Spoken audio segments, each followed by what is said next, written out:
You're watching TVC News at 10. Let's turn our attention to business now. President Bola Tinubu has disclosed plans to unlock the value of Nigeria's vast public assets to optimize and double the country's gross domestic product.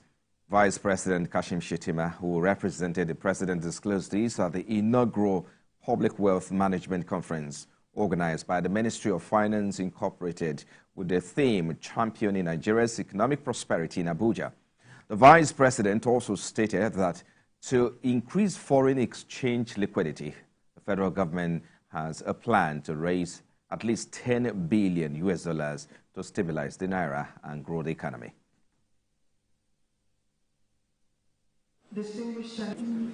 Higher returns from public enterprises will provide crucial funding for education, healthcare, housing, power, roads and other areas vital to lifting millions out of poverty.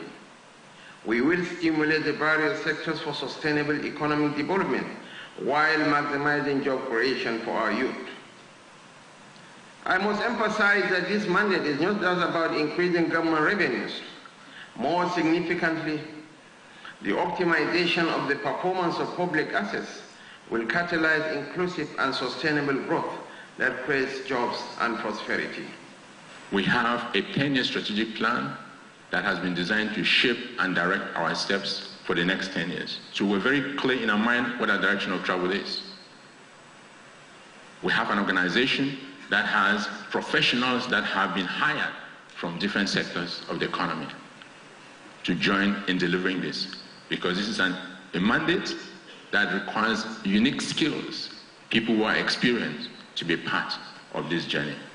Once you have shown what assets you have, it will be obvious for the market, for the world, that you are a very wealthy country and you have put in place a governance structure which is MOFI, which has no political encumbrance, but is actually feels and smells like a commercial vehicle and will be able to create this fiscal space for the people.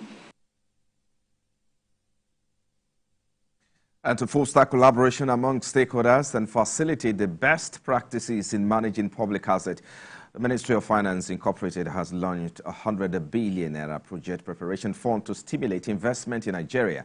The conference, which was declared open by Vice President Kashim Shettima, had in attendance the Group Chairman of United Bank of Africa PLC, Mr. Tony Elumelu, and other top officials in the public and private sectors of the economy.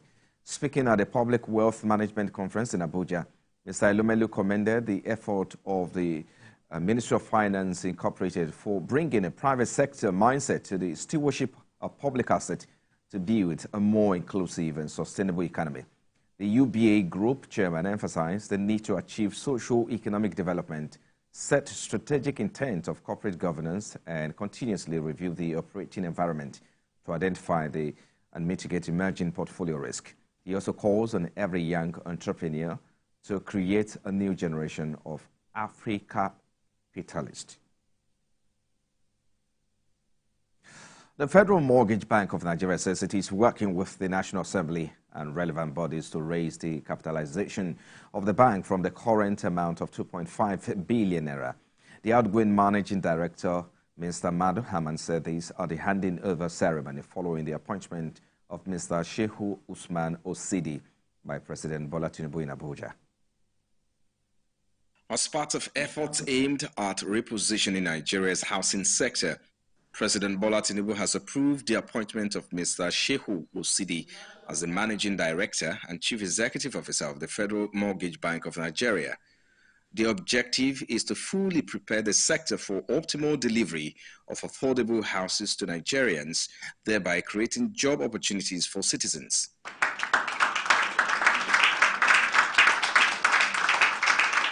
It's in light of this that the outgoing managing director of the bank, Mr. Madu Haman, at the handing over ceremony to the new management of the bank under the leadership of Mr. Shehu Osidi, highlighted some of the achievements recorded during this tenure. That for the first time in 2023, the NHF collection for the bank exceeded the 100 billion mark.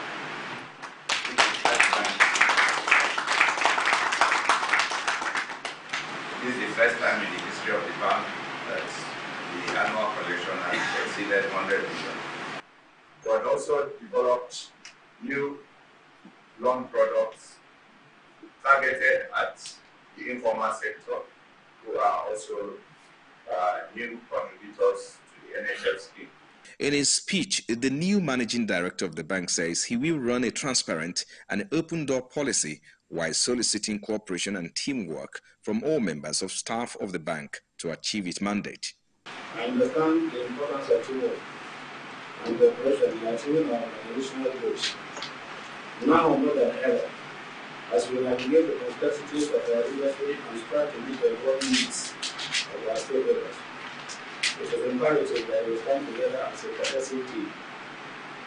I am committed to running an open, transparent, and accountable administration with an atmosphere where teamwork, innovation, professionalism, excellence, and staff well-being shall thrive.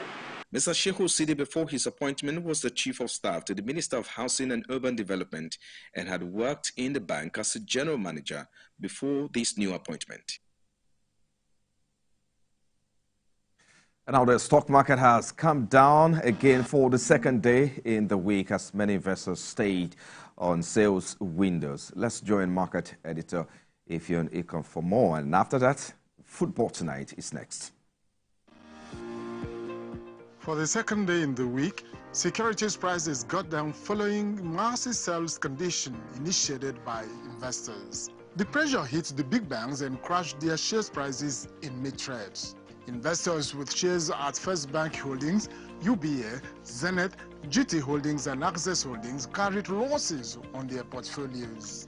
Stockbrokers say that they have received more offers from clients to sell off holdings than bids to buy shares. Etana Oil was able to record the biggest gain of 6% in late hours of business. Others with marked up prices were Veritas Capital, Keregu Power, Wapco Cement and Elumelu. The volume of traded stocks dropped to 256 million units of shares. Across Africa, stocks markets regained strength as fund managers planned new investment strategies. In Kenya, the Nairobi Exchange closed deals deep in green. There were trade interest in banking and manufacturing stocks. Report says that the Ghana Exchange is preparing grounds for listing of several mining companies. Ifeon Ikon, TVC News, Lagos.